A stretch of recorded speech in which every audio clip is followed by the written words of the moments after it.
I'm Grace, 22 years old, and 2 weeks ago I collapsed on stage in front of 3,000 people on the day I was supposed to give the valedictorian speech. The doctors said I had a brain tumor. They needed to operate immediately. They called my parents. No one answered. 3 days later, when I finally woke up surrounded by beeping machines and IV tubes, the first thing I saw wasn't my family's worried faces. It was an Instagram post from my sister. The whole family smiling in front of the Eiffel Tower with the caption, "Family trip in Paris. Finally, no stress, no drama." I said nothing. I didn't comment. I didn't call to confront them. Until 65 missed calls from Dad appeared on my screen along with one text. "We need you. Answer immediately." That's when I realized they weren't calling because they missed me. They were calling because they needed something else entirely. Before I continue, if you find this story worth hearing, please take a moment to like and subscribe, but only if you genuinely want to hear how this ends. And if you're watching right now, drop a comment telling me where you're from and what time it is there. Now, let me take you back 4 weeks ago, to the day everything started falling apart. 4 weeks before graduation. I'm standing in my childhood kitchen, watching Mom flip through a stack of wedding magazines. Not for me, of course. For Meredith. My older sister just got engaged, and suddenly the entire house revolves around her timeline. "Grace, can you pick up the napkin samples from the printer tomorrow?" Mom doesn't look up. Meredith's too busy with dress fittings. "I have finals, Mom." "You'll manage. You always do." That's the thing about being the reliable one. Everyone assumes you'll just handle it. I've been handling things for 4 years now, working 25 hours a week at a coffee shop while maintaining a 4.0 GPA, paying my own tuition through scholarships and tips. Meanwhile, Meredith's entire education was funded by our parents. Every semester. No questions asked. "Mom, I actually wanted to talk to you about graduation." I keep my voice casual. "I need to get something to wear for the ceremony. Maybe we could go shopping this weekend?" Mom finally looks up, but her eyes are already drifting back to the magazines. "Sweetie, you're so good at finding deals online. I'm sure you'll figure something out. I need to focus on your sister's engagement party. It's in 2 weeks. But graduation is..." "Grace." Her tone sharpens. "Your sister is bringing her fiancé's parents. Everything needs to be perfect." I nod. I always nod. Later that evening, I'm folding laundry in my old room when I hear Mom on the phone with her friend Linda. "Oh, the graduation?" "Yes, she's valedictorian. Can you believe it?" A pause. A laugh. "But honestly, the timing is terrible. Meredith's engagement party is that same week, and that takes priority. Grace understands. She's always been so independent. Independent. That's the word they use when they mean forgettable." That night, I call the only person who's ever asked how I'm actually doing. Grandpa Howard picks up on the second ring. "Gracie, I was just thinking about you." Something in my chest loosens. "Hey, Grandpa. Tell me everything. How are finals? How's the speech coming along?" I sink onto my bed, phone pressed to my ear. For the next 20 minutes, I actually talk. About my thesis. About the speech I've rewritten 6 times. About how terrified I am of standing in front of thousands of people. "Grace," Grandpa says when I finish, "do you have your dress yet? Shoes? Do you need anything?" My throat tightens. "I'm fine, Grandpa. Really." He's quiet for a moment, the kind of quiet that means he doesn't believe me. "Your grandmother would be so proud of you," he finally says. "You know that, right? She always said you had her spirit." I never met Grandma Eleanor. She died before I was born. But I've seen pictures. Everyone says I look exactly like her. The same dark hair, the same stubborn chin. "I'll be there, Grace. Front row. I wouldn't miss it for the world." "Thanks, Grandpa."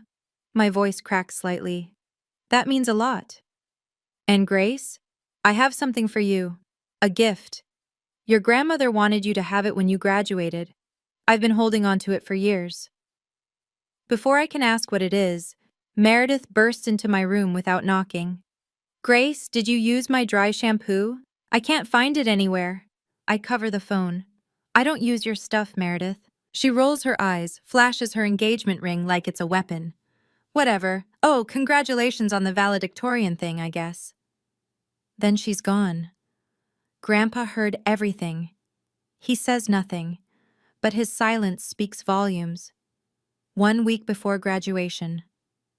I'm running on 4 hours of sleep, 3 cups of coffee, and pure spite. Finals are done. My thesis is submitted. I've been pulling double shifts at the coffee shop because rent is due, and I refuse to ask my parents for help. They'd just use it as ammunition later. We helped you with rent that one time, remember? My head has been pounding for 3 days straight. I tell myself it's stress. It's always stress. Mom calls while I'm wiping down tables after closing. Grace, I need you home this weekend. The engagement party is Saturday and I need help with setup. Mom, I'm working. Call in sick. Meredith needs you. I grip the phone so hard my knuckles turn white. What about what I need? Silence. Then, Grace, don't be dramatic. It's one weekend. Your sister only gets engaged once. And I only graduate once, I think. Valedictorian, 4 years of perfect grades while working myself to exhaustion. But I don't say that. I never say that. Fine, I'll be there. I hang up and immediately feel the familiar ache behind my eyes intensify. The room tilts slightly. I grab the counter. You okay? My coworker Jamie looks concerned. Yeah, just tired. That night, I have a nosebleed that won't stop for 15 minutes. I tell myself it's the dry air. It's nothing. On the drive home, I get a text from Meredith. Don't forget to pick up the custom napkins and wear something nice. Tyler's parents will be there. Not how are you, not thanks for helping, just orders. My phone buzzes again. Dad this time. Can you pick up Aunt Carol from the airport Friday? Mom and I are busy with Meredith's party prep. I pull over to the side of the road. My hands are shaking, and I can't tell if it's rage or something else entirely. Rachel shows up at my apartment unannounced with Thai food and a worried expression. You look like death, she says, pushing past me into the kitchen. Thanks, love you too. Rachel Miller has been my best friend since freshman orientation. She's the only person who's seen me cry over my family. She's also brutally honest, which I both love and hate. Grace. She sets down the food and turns to face me. When's the last time you slept? Actually slept? I sleep. Liar. She crosses her arms. I talked to Jamie. She said you almost passed out at work yesterday. I was just dizzy. It's finals stress. It's your family stress. Rachel's voice softens. Grace, you're destroying yourself for people who won't even show up to your graduation. They're coming to graduation. Are they?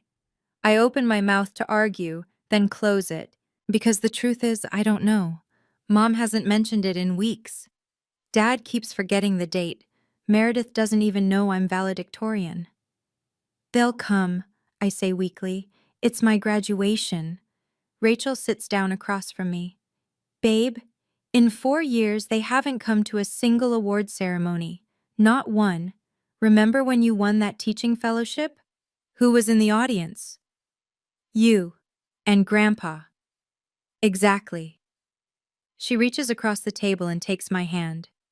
Grace, you don't have to keep setting yourself on fire to keep them warm. They're not even looking at the flame. My eyes sting. I blink rapidly. That night after Rachel leaves, I'm brushing my teeth when my vision suddenly doubles. I grip the sink. The headache is back, worse than before. I should see a doctor, I think. But there's no time. The engagement party is tomorrow. I swallow 2 more ibuprofen and go to bed. My phone lights up, a text from Rachel. If anything happens, call your grandpa. He's the only one who actually cares. I don't respond. But I don't delete the message either. Meredith's engagement party. I've been on my feet for 6 hours, setting up chairs, arranging flowers, refilling champagne glasses, playing the role I was born into, the invisible support system. The backyard looks stunning. White lights strung across the oak trees, a three-tiered cake that costs more than my monthly rent. 40 guests in cocktail attire, laughing and toasting to my sister's future. No one asks about mine. Grace, more champagne over here. Mom waves from across the lawn. I grab another bottle and make my way through the crowd. My head is pounding. I smile through it. Meredith is holding court near the fountain, Tyler's arm around her waist. She's 3 glasses of champagne deep and glowing. Everyone, this is my little sister. She pulls me into the spotlight. Grace does everything around here. Seriously, I don't know what we'd do without her. Scattered applause, a few polite smiles. Then Meredith leans in, her voice carrying just far enough. She's so good at, helping. She's going to be a teacher. Can you imagine? Wiping noses for a living. Laughter. Light, dismissive laughter. I keep smiling. My face hurts. Oh, and she's graduating next week. Meredith adds like an afterthought. Veil something? What's it called again? Valedictorian, I say quietly. Right, that. Meredith waves her hand. She's always been the smart one. But smart doesn't buy Louboutins, does it? More laughter. I excuse myself to the kitchen, lean against the counter, breathe. Through the window, I notice an older man watching the scene. I recognize him, Mr. Patterson, Grandpa's former colleague. His expression is unreadable. My phone buzzes, a text from an unknown number. Your grandfather should know how your family treats you. I look up. Mr. Patterson raises his glass slightly in my direction, then turns away. My hands are trembling. But this time, I don't think it's just the humiliation. After the party, I'm alone in the kitchen, elbow deep in dishes. Everyone else is in the living room, cooing over engagement photos. Mom walks in, face flushed with wine and satisfaction. Grace, I have wonderful news. I don't turn around. What is it? We're going to Paris, the whole family. Tyler's treating us to celebrate the engagement. My hands stop moving in the soapy water. Paris? When? Next Saturday. We fly out Friday night. Friday night. Graduation is Saturday morning. Slowly, I turn around. Mom, my graduation is Saturday. She waves her hand. I know, sweetie, but the flights were already booked when we realized. Tyler got such a good deal. You're missing my graduation for a vacation. Don't say it like that. Mom frowns. It's not just a vacation. It's for your sister. I'm valedictorian, Mom. I have to give a speech. And you'll be wonderful. You don't need us there, Grace. You've always been so self-sufficient. I stare at her, waiting for her to hear herself, waiting for something to click. Nothing does. Dad agrees with this? As if summoned, Dad appears in the doorway. He can't meet my eyes. Grace, your mother and I discussed it. Meredith needs family support right now. She's going through a big life change. And graduating valedictorian isn't a big life change? You're strong. Dad's voice is tired. You don't need us the way your sister does. The room tilts. I grab the counter. Grace? Mom's voice sounds far away. You look pale. I'm fine. I'm not fine. My vision is blurring at the edges. The headache is screaming now, a sharp pressure behind my left eye. I need to go, I manage. Early shift tomorrow. I walk out before they can respond. In the car, I sit in the darkness for 10 minutes. Then I drive to my empty apartment and cry until I can't breathe. 3 days before graduation. I'm lying on my apartment floor because getting up feels impossible. Rachel's voice crackles through speakerphone.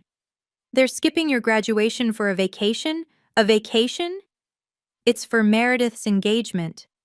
Grace, stop making excuses for them. I'm not making excuses. I'm just accepting reality. That's worse. I stare at the ceiling. There's a water stain shaped like a broken heart. Fitting. 4 years, Rachel continues. 4 years you worked yourself half to death, and they can't postpone one trip?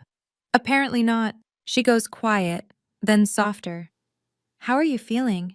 Physically, I mean. You sounded weird on the phone yesterday. I'm fine. Grace. Really, just tired. That night, I wake up at 3 a.m. with the worst headache of my life. The pain is so intense I actually whimper. I stumble to the bathroom. Blood. My nose is bleeding again. Heavy this time. It won't stop. I sit on the cold tile floor, head tilted back, waiting. 15 minutes. 20. Finally, it slows. I look at myself in the mirror. Dark circles. Hollow cheeks. When did I start looking like a ghost? I should see a doctor. But graduation is in 3 days, and I have a speech to memorize. I text Rachel. I'm fine, going back to sleep. Then I open my photos. Scroll until I find one of Grandpa and me from last Christmas. He's the only one looking at the camera, the only one standing next to me. I think about what Rachel said. If anything happens, call your grandpa. He's the only one who actually cares. I save his number as my second emergency contact, just in case. Then I swallow more ibuprofen and tell myself 3 more days. I can survive 3 more days. If you've ever felt invisible to the people who were supposed to love you most, if you've ever been the one everyone relies on but no one actually sees, comment invisible below. I see you. I was you. And if you want to know what happened at my graduation, what really happened when I stepped onto that stage, stay with me. Because the next part, I'll never forget it as long as I live. One day before graduation, Grandpa Howard calls while I'm practicing my speech for the 100th time. Grace, are you ready for tomorrow? As ready as I'll ever be. I set down my index cards. Are you sure you can make it? I know the drive is long. Wild horses couldn't keep me away. I can hear the smile in his voice. I'm leaving tonight, staying at a hotel near campus. I want to be there early. My throat tightens. Grandpa, you don't have to. I want to. I need to give you something. He pauses. Something your grandmother wanted you to have. Grandma? She left it for you before she passed. Made me promise to wait until you graduated college. She knew you'd make it, Grace. Even before you were born, she knew. I don't know what to say. Grandpa, what is it? You'll see tomorrow. Just know that your grandmother and I have always believed in you. Even when... He trails off. Even when what? Even when others forgot to. A long pause. Grace, did your father ever tell you I offered to help with your tuition? What? This is news to me. No, he always said you couldn't afford to help both of us. Grandpa makes a sound, somewhere between a sigh and a bitter laugh. Is that what he told you? Grandpa, what do you mean? Tomorrow, he says gently. We'll talk tomorrow, after the ceremony. For now, just know this. You are not alone, Grace. You never were. I hang up the phone, more confused than before. Grandpa had money? He offered to help with my tuition? Then where did it go? The questions chase each other in circles. My head throbs. But there's no time to dwell. Tomorrow is the biggest day of my life. I just have to make it through one more night.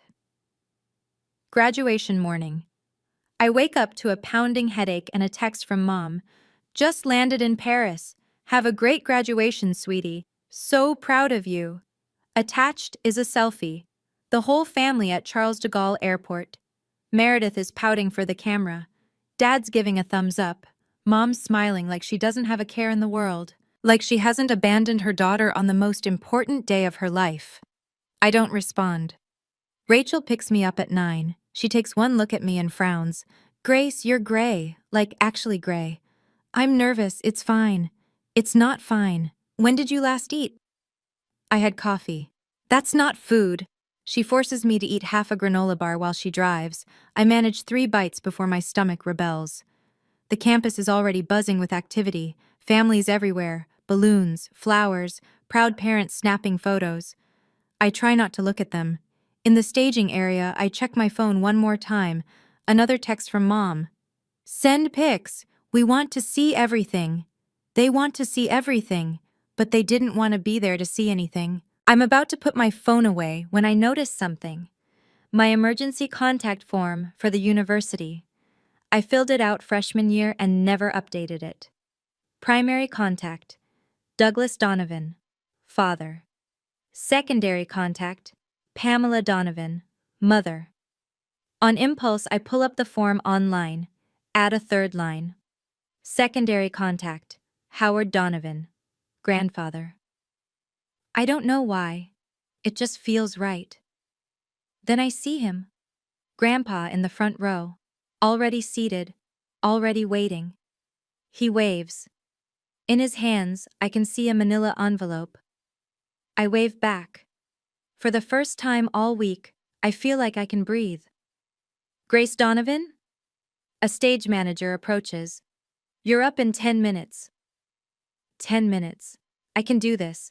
I just have to stay standing long enough to make it through. 3,000 people. The sun is blazing. My cap feels too tight. The black gown absorbs heat like a furnace. My name echoes through the speakers. And now, our valedictorian, Grace Donovan. Applause. A roar of applause. I walk to the podium, one foot in front of the other. The stage lights are blinding. I grip the microphone, find Grandpa in the crowd. He's beaming. Rachel is next to him, phone out, recording. 2 empty seats beside them, reserved for family. No one claimed them. I clear my throat. Thank you all for being here. Today, I stand before you not just because of grades or test scores, but because of the people who believed in me. The words are there. I've practiced them 1,000 times. But something is wrong. The stage tilts. My vision narrows, tunneling to a single point. The microphone slips. I hear my own voice, distant, strange. Believed in me when I couldn't. Pain explodes behind my eyes, white hot, blinding. The world spins. I see Grandpa's face, confusion turning to horror. I see Rachel standing up. I see the 2 empty seats. And then I see nothing. My body hits the stage floor with a sound I'll never forget, screaming. Somewhere far away, people are screaming. Call 911. Get a doctor. Someone call her family. Hands on my face, Rachel's voice shaking. Grace, Grace, can you hear me? Grandpa's weathered hand gripping mine. I'm here, sweetheart. I'm here. I try to speak, try to tell them I'm okay, but the darkness is swallowing me whole. The last thing I hear before everything goes black is a stranger's voice, urgent and panicked. We're calling her parents now. Does anyone have their number? They won't answer, I think. Then I'm gone. This part of the story I didn't witness myself. Rachel told me later, when I could finally bear to hear it. The ambulance took 14 minutes. I was unconscious the entire time. At the hospital, doctors moved fast. CT scan, then MRI. Their faces got grimmer with each result. Brain tumor, the neurosurgeon told Rachel and Grandpa in the waiting room. Pressing on her frontal lobe, we need to operate immediately. Operate? Rachel's voice cracked. Right now? Within the hour. We need family consent. Rachel pulled out my phone, found my parents' number. First call, straight to voicemail. Second call, straight to voicemail. Third call, voicemail. Please, Rachel begged into the phone. Grace is in the hospital. It's an emergency. Call us back. Nothing. Grandpa tried next, called his son directly. Douglas picked up on the 5th ring. Dad, we're at the airport about to board. Grace collapsed at graduation. She has a brain tumor. She's in surgery in 40 minutes. Silence on the other end. Then Douglas's voice, strangely calm. Dad, we're about to take off. Can you handle things? We'll call when we land. Rachel told me Grandpa's face turned to stone. Your daughter is about to have emergency brain surgery, he said slowly. And you're asking me to handle it? Dad, the flight is 12 hours. By the time we get back, she'll be out of surgery anyway. There's nothing we can do from here. A long pause. Douglas, I want you to hear this clearly. If you get on that plane, don't bother calling me again. But Douglas did get on that plane. They all did. Grandpa signed the consent forms as my emergency contact.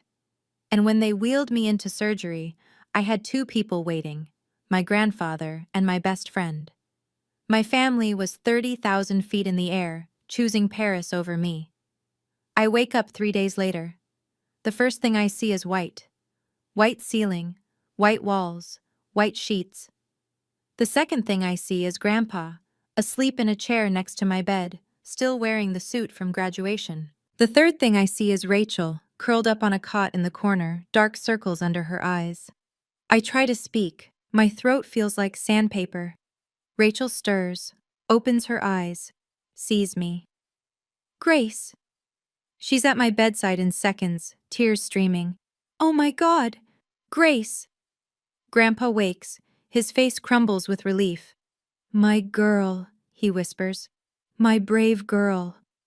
I try to form words. What happened? Rachel and Grandpa exchange a look, the kind of look that tells me something is very wrong. You had a brain tumor, Rachel says carefully. They removed it. You're going to be okay. Surgery? 3 days ago. You've been unconscious. 3 days.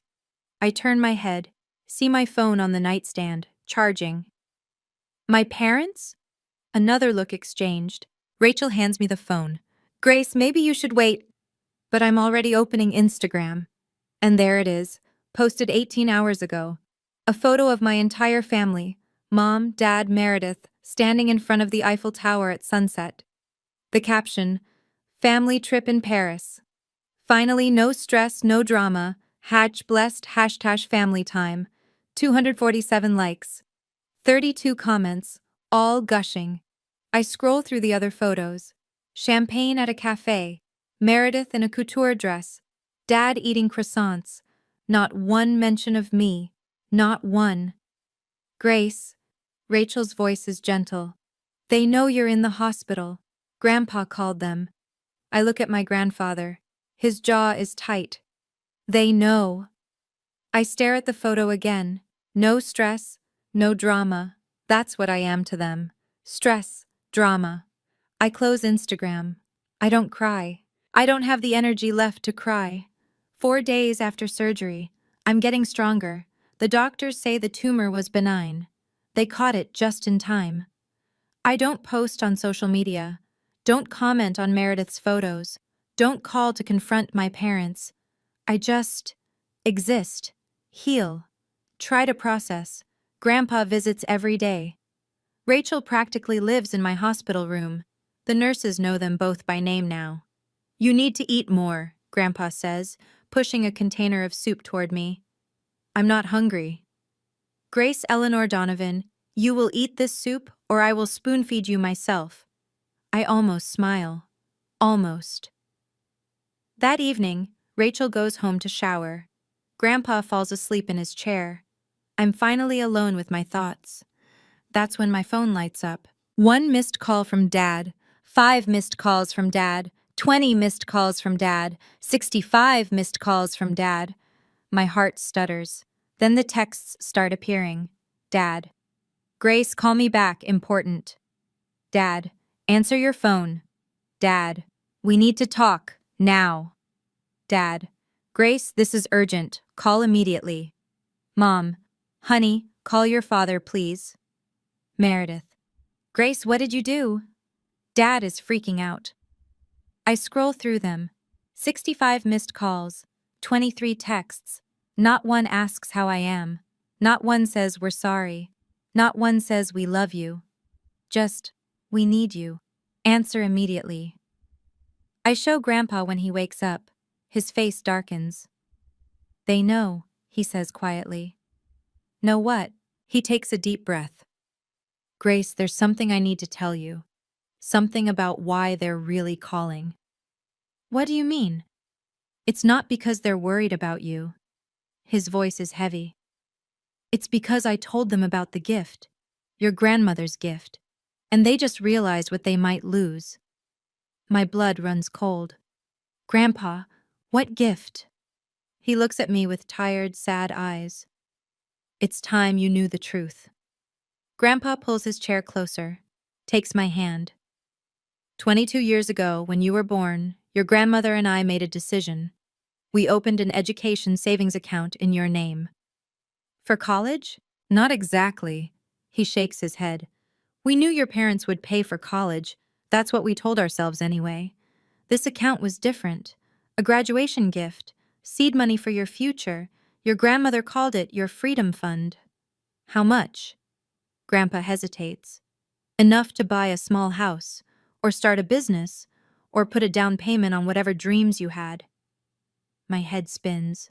That's life-changing money. But Dad told me you didn't have money to help with tuition, that you could only help Meredith because Meredith asked. Grandpa's voice turns bitter. Your father asked me for money for both your educations. I gave it. I wrote 2 checks, one for you, one for Meredith. Same amount. Then where did my money go? Where? I don't know, but I can guess. He pulls out his phone, shows me a photo, a bank statement, 2 withdrawals on the same day 4 years ago. Your parents cashed both checks. They put Meredith's portion toward her tuition, and yours. I think about their new kitchen renovation, Mom's designer bags, the vacation fund they always seem to have. They spent it, I whisper. I believe so. And this freedom fund? They didn't know about it? I never told them. I knew, Grace. Even back then, I knew they treated you differently. This money was always meant to bypass them entirely, directly to you, on your graduation day. But now they know. I told your father when you were in surgery. I was angry. I said if he didn't come home, I'd make sure you received everything. Grandpa sighs. I shouldn't have said it like that, but I was furious. That's why they're calling. Yes. Not for me. For the money. They arrive the next afternoon. I hear them before I see them. Mom's heels clicking down the hospital corridor.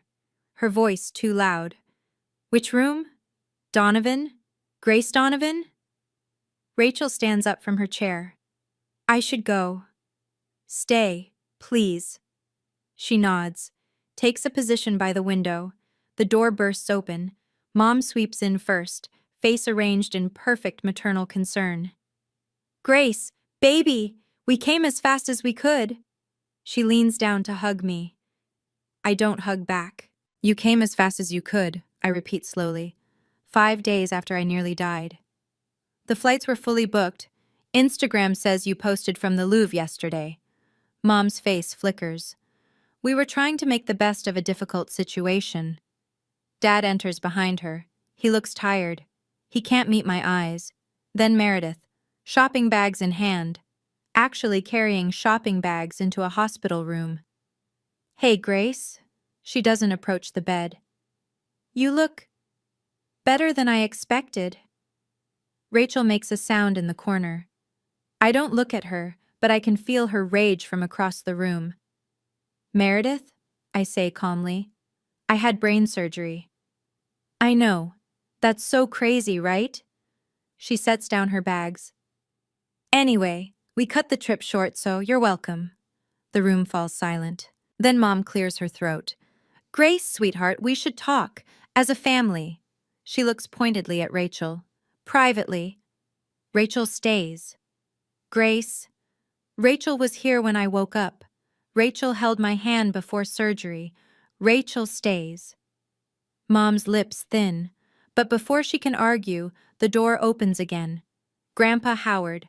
The temperature drops 10 degrees. Dad stiffens. Dad! Douglas! Grandpa's voice is ice. Pamela? Meredith. He walks to my bedside, takes my hand. I see you finally found time in your schedule. Mom starts to speak. Grandpa cuts her off. Don't. Just don't. If your family has ever come running back, not because they missed you, but because they needed something from you, Drop "they" came back in the comments. I know that feeling. I know how it hollows you out. But here's the thing.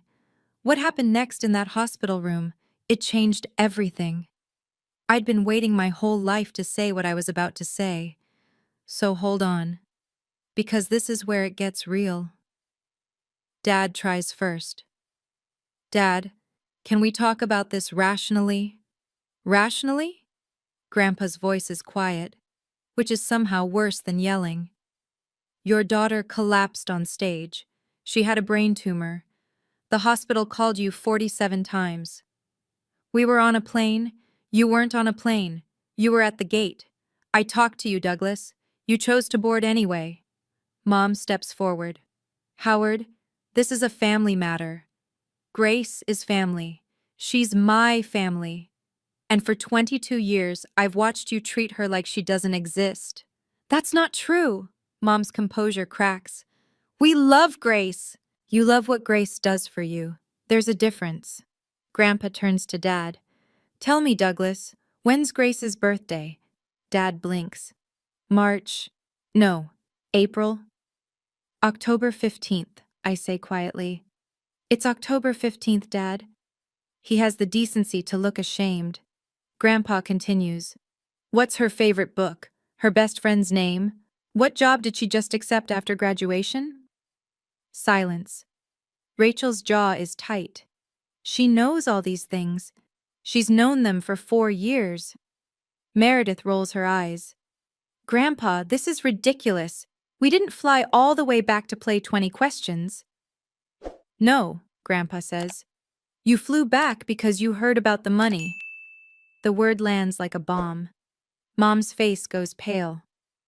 We came because Grace was sick. You came because I told Douglas that Grace would receive her inheritance directly, without you as intermediaries. Grandpa's eyes are hard. Suddenly, after 4 years of ignoring her, you're concerned about her welfare? That inheritance belongs to the family. That inheritance belongs to Grace. Grandpa's voice rises for the first time. Her grandmother left it for her, not for Meredith's destination wedding, not for your kitchen remodel. Mom opens her mouth, closes it. I watch the calculations happen behind her eyes, and something in me goes cold. You want to know the truth, Howard? Mom's voice shifts, something raw breaking through. Fine. You want truth? Dad reaches for her arm. Pam. She shakes him off. No, he wants to make me the villain? Let's have it out. She turns to me. Her eyes are wet, but not with guilt, with something older, something wounded. You want to know why I've always kept my distance from you, Grace? Because every time I look at you, I see her. Who? Eleanor. Mom spits the name like poison. Your precious grandmother. The woman who spent 30 years making me feel like I wasn't good enough for her son. Grandpa goes very still. The first time I came to this family, Mom continues, Eleanor looked at me like I was dirt under her shoes. 26 years of snide comments. 26 years of Douglas, are you sure about this one? 26 years of never being enough. I can't speak. And then she died, and I thought, finally I can be accepted. Mom laughs bitterly. But then you were born, Grace, and you looked exactly like her. Same eyes, same stubborn chin, same everything. That's not Grace's fault, Rachel says sharply. I know that, Mom screams, then quieter. I know that, but every time I looked at her, I saw Eleanor judging me. I couldn't. She breaks off, covers her face. I should feel sympathy. Part of me does, but another part of me thinks, I was a baby. I was a child. I spent 22 years wondering why my mother couldn't love me. And the answer is, because I have my grandmother's face. A woman I never even met. Mom, I say slowly, I'm not Grandma Eleanor. I know. Do you? Because I've spent my whole life paying for something I didn't do. She doesn't answer. That tells me everything. I push myself up against the pillows. My body is weak, but my voice is steady. Mom, I say. I understand now. You had a painful relationship with Grandma. You felt judged. That hurt you. Hope flickers in her eyes. But that is not my fault. The hope dims. For 22 years, I've done everything right. Perfect grades, no trouble. I worked 3 jobs so you wouldn't have to pay for my education. I showed up to every family event. I helped with every party, every holiday, every crisis. Grace, I'm not finished. My voice doesn't waver. I did all of that because I thought if I tried hard enough, you would finally see me. Finally love me the way you love Meredith. Meredith shifts uncomfortably. But I was wrong, because you were never going to see me. You were always going to see her. I turn to Dad. And you. You watched this happen for 22 years and said nothing. He flinches. Grace, I didn't know how to How to what? Stand up for your daughter? Ask your wife why she flinches when I enter a room?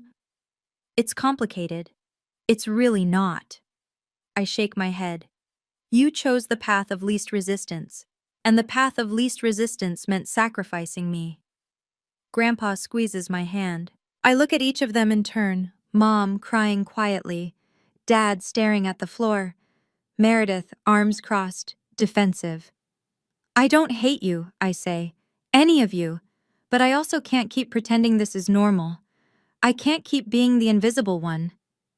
What do you want? Dad asks quietly.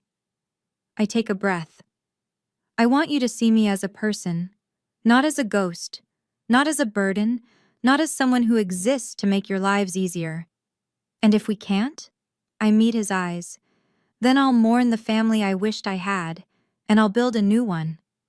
The room is silent. I turn to Grandpa. I want to talk about Grandma's gift. He nods, pulls the manila envelope from his jacket, the same envelope he brought to graduation. This is yours, he says. Your grandmother set it aside 25 years ago. It's been growing interest ever since. I take the envelope.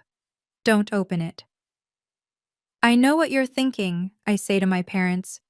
You're wondering if I'll share it, if I'll bail out Meredith's wedding or pay for your next renovation. Mom starts to speak, stops. I'm not going to do that. Grace! Meredith finally breaks her silence. That's so selfish. Grandma wanted me to have it, not you, me. But we're family. Family. I almost laugh. You're using that word now? After you posted Instagram photos from Paris while I was in brain surgery? Meredith's face reddens. I didn't know it was that serious. Because you didn't ask. She falls silent. I look at Mom. I'm not taking this money to hurt you. I'm taking it because it's mine. Because Grandma wanted me to have options, to not depend on people who see me as an afterthought. What about us? Dad asks. Are we just supposed to lose you? You already lost me. My voice softens, just slightly. Years ago, when you stopped showing up, when you stopped asking how I was, when you let me become invisible. I take a breath, but I'm not shutting the door completely. If you want to be in my life, really in my life, you have to earn it. You have to see me as Grace, not as Eleanor's ghost, not as Meredith's backup, just me. And if we try, Mom's voice is small, then we can start over, slowly, with boundaries. What kind of boundaries? I look her in the eye. I'll let you know when I'm ready. Meredith moves first. She grabs her shopping bags, face tight with anger. This is insane. You're choosing to tear this family apart over money. This isn't about money, Meredith. Really? Because it sounds like I nearly died. You went shopping. She freezes. I'm not saying that to make you feel guilty. I'm saying it because you need to hear it. You need to understand what it felt like to wake up in a hospital bed and see your family posing in front of the Eiffel Tower. Her lower lip trembles. For a moment, I see something crack behind her eyes. Then she walks out. The door clicks shut behind her. Mom is crying now. Real tears. The kind that can't be faked. I'm sorry, she whispers. I'm so sorry, Grace.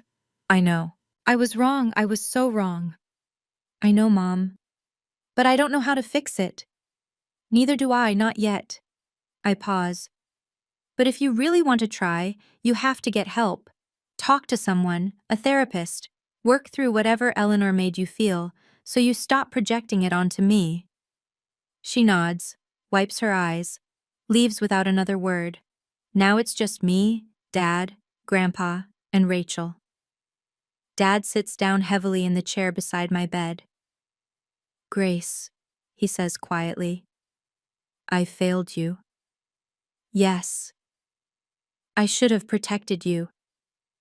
Yes.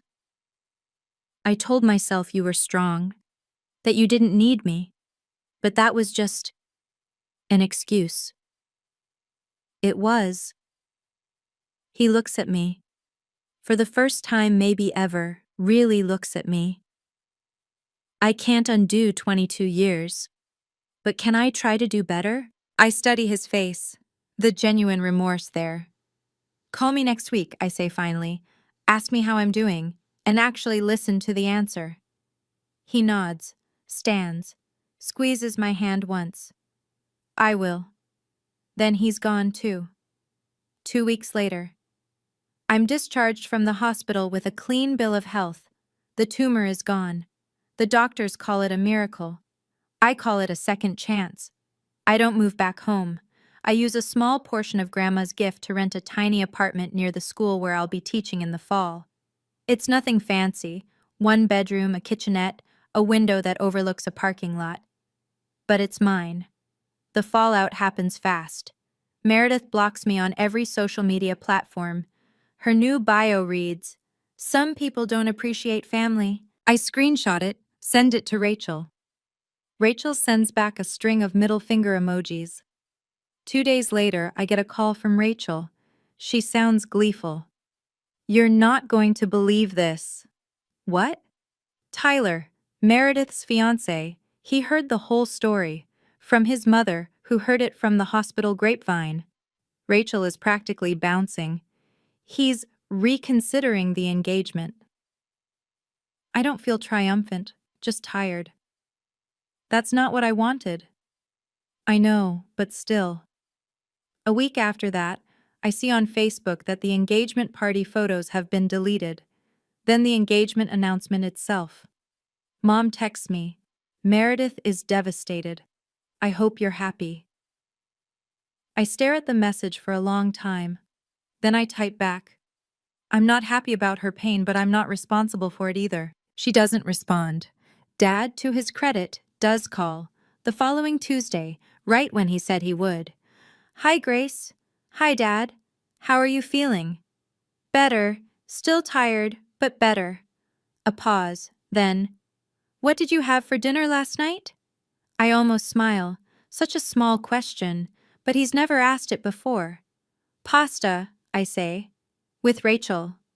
That sounds nice. It's awkward, stilted, but it's something. For now, it's enough. 3 months later, I'm standing in my new classroom arranging desks, 8th grade English, 26 students starting Monday. Rachel is helping me hang posters, or rather, criticizing my poster placement while eating my chips. A little to the left, she says, mouthful. No, you're left. I don't know why I keep you around. Because I'm delightful and you love me. I can't argue with that. The room is starting to look like mine. Bookshelves I found at a thrift store. A reading corner with mismatched pillows. A bulletin board that says, "Every voice matters." My phone buzzes. Grandpa. How's the setup going? Almost done. Are we still on for dinner Sunday? Wouldn't miss it. I hear him smile through the phone. Your grandmother would be so proud, Grace.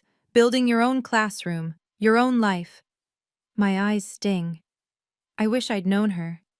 You would have loved each other. He pauses. Speaking of which, I found something while cleaning out the attic. A letter she wrote before she passed, addressed to my future granddaughter. I grip the phone. What? She wrote it 25 years ago, before your mother was even pregnant. She just knew somehow. What does it say? That's for you to find out. I'll bring it Sunday. After he hangs up, I sit down in my teacher's chair, the one I'll use every day for the next school year. Rachel plops into a student desk. You okay? She wrote me a letter before I was born. Rachel's eyes widen. That's kind of amazing. Yeah. I look around my classroom, at the life I'm building from scratch. It is. Outside, the sun is setting. Golden light streams through the windows. For the first time in months, maybe years, I feel like I'm exactly where I'm supposed to be. 1 month later. A knock on my apartment door, Sunday afternoon. I open it to find Dad standing there holding a cardboard box. Hi, Grace. I blink. Dad? I wasn't expecting. I know, I should have called. He shifts the box in his arms. Can I come in? I step aside, let him enter. My apartment is small but cozy now. Plants in the window, photos on the shelf, Rachel at graduation, Grandpa and me at a restaurant, my students' artwork from the first week of school. Dad looks around, taking it in. You've made this nice. Thanks. He sets the box on my tiny kitchen table. I brought you something. What is it? Open it. I pull back the cardboard flaps. Inside, photo albums, old books, a hand-embroidered handkerchief. Grandma Eleanor's things, I whisper. Your mother was going to throw them out. Dad won't meet my eyes. I couldn't let her. I lift the handkerchief. Delicate flowers stitched along the edges, the initials ED in the corner. Dad. I don't know what to say. I know I can't fix 22 years. His voice is rough. I know I failed you in ways that can't be undone, but I wanted you to have these, to know where you come from. I set the handkerchief down.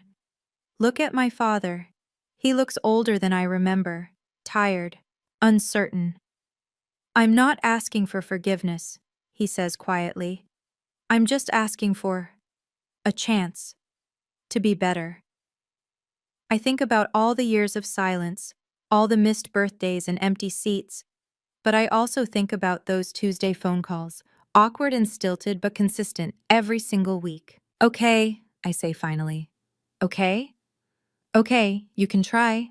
I pause. But Dad, trying means showing up, not just when it's convenient. He nods, swallows hard. I understand. Do you want coffee? He almost smiles. I'd like that. 6 months after graduation. I'm sitting at my desk after the last bell. The classroom is quiet now. 26 chairs, 26 stories, 26 kids who will come back tomorrow expecting me to teach them how to find their voices. A knock on my door. Ms. Donovan? It's Marcus, one of my quieter students. Can I ask you something? Of course. He shuffles in. 13 years old, always in the back row, rarely speaks up. Did you ever feel like no one sees you? My heart clenches. Yes, I tell him honestly. For a very long time, I felt exactly like that. What did you do? I think about my answer carefully. I found people who did see me. My grandfather. My best friend. And eventually, I tap my chest. I learned to see myself. That's it? That's a lot harder than it sounds. I smile. But once you know your own worth, you stop needing everyone else to tell you. He nods slowly. Thanks, Ms. Donovan. After he leaves, I stay at my desk a while longer. On my phone, there's a photo I look at sometimes. Me at 6 years old, holding my grandmother's hand in a picture I've never seen before. Grandpa found it in the box of Eleanor's things. She's smiling down at me. Even though she died before I turned 1, in this photo, she's looking at me like I'm the most important person in the world. I used to think love was something you had to earn, work for, sacrifice yourself for. Now I know better. Love is who shows up. Love is who stays. And I don't need to keep setting myself on fire to prove I'm worth someone's warmth. I know my worth now. That's enough. That's more than enough. 1 year after graduation, my phone rings while I'm grading papers, a number I haven't seen in months. Meredith. I let it ring twice, 3 times. Then I answer. Grace? Her voice is smaller than I've ever heard it. Can we talk? I'm listening. Tyler left, for real this time. She laughs, but it's hollow. Turns out his family didn't want a daughter-in-law from a family that abandons people in hospitals. I don't say anything. And I got into some debt. Credit cards. I thought Tyler would help cover it, but she trails off. I don't know what to do. Why are you calling me? Because you're the only person who doesn't want something from me. Her voice breaks. Mom and Dad are furious. They keep talking about how I embarrassed them. My friends only liked me because of Tyler's money, and I hear her crying, real tears, the kind you can't fake. Part of me wants to say, now you know how it feels. To be alone, to be abandoned. But that's not who I want to be. Meredith, I say carefully, I'm sorry about Tyler. I'm sorry you're hurting. You don't have to, but I can't fix this for you. I can't pay off your debt or make Tyler come back. That's not my role anymore. Silence. Then why did you answer? Because you're my sister, and I wanted you to know that I don't hate you. She's quiet for a long moment. I was terrible to you, she whispers. Yes. I don't know why, I never had to try. Everything was always handed to me, and you worked so hard, and I think I was jealous. Maybe. Can we ever be okay? I think about it. Really think. I don't know, I say honestly. But if you're willing to do the work, I'm willing to try. Really? Really. But Meredith, you have to actually change, not just say you will. I know. I hope so. 2 years after graduation. I'm sitting in a crowded auditorium, waiting for Grandpa Howard to take the stage. The banner behind the podium reads, Community Educator of the Year Award. Rachel is beside me, dressed up for once. I can't believe he's finally getting recognized. He deserves it 10 times over. The announcer calls his name. The crowd applauds. Grandpa walks slowly to the podium, 80 years old but still standing tall. He adjusts the microphone, scans the audience until his eyes find mine, and then he smiles. Thank you for this honor, he begins. But I want to dedicate this award to someone else, my granddaughter Grace. My breath catches. 2 years ago, I watched this young woman collapse on stage at her graduation. She had a brain tumor. She nearly died. He pauses. And she woke up to find that the people who should have been there weren't. The audience is silent. But Grace didn't give up. She didn't become bitter. Instead, she built a life filled with people who love her for who she is, not what she can do for them. She's teaching now, shaping young minds, showing kids every day that they matter. His voice wavers.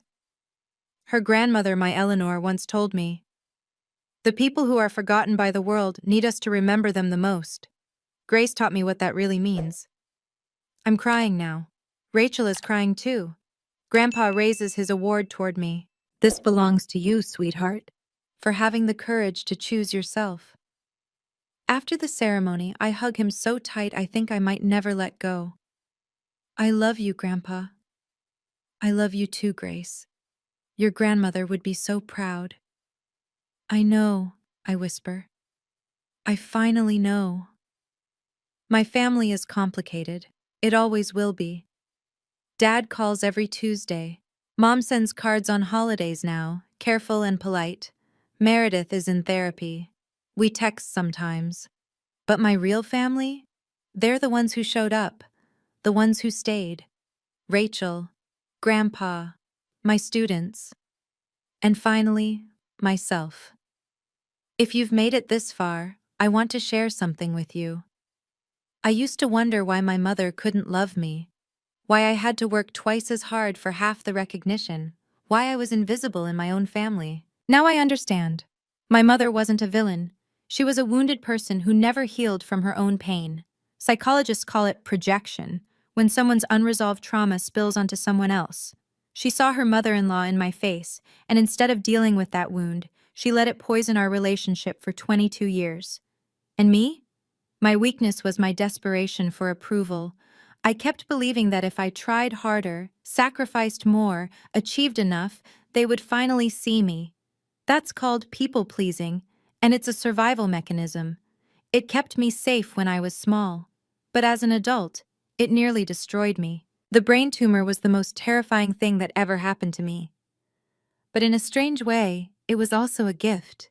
It forced me to see my family clearly. It gave me permission to stop performing for people who weren't watching. So here's what I learned, and I hope you'll carry it with you. You can't earn love from people who aren't willing to give it. Stop setting yourself on fire to keep others warm, especially when they won't even look at the flame. Your real family isn't determined by blood. It's determined by who shows up when life gets hard. And finally, you are allowed to choose yourself. That's not selfish. That's survival. If you're in a situation like mine, if you're the invisible one, the forgotten one, the one who gives and never receives, I see you. And I hope you learn, like I did, that the only approval you truly need is your own. Thank you for staying with me until the end. If you have your own story about family, about boundaries, about learning to see your own worth, I'd love to hear it. Drop it in the comments. I read every single one. And if this story meant something to you, please like, subscribe, and hit that notification bell. There's another story waiting in the description. Something tells me you'll want to hear it. Until next time.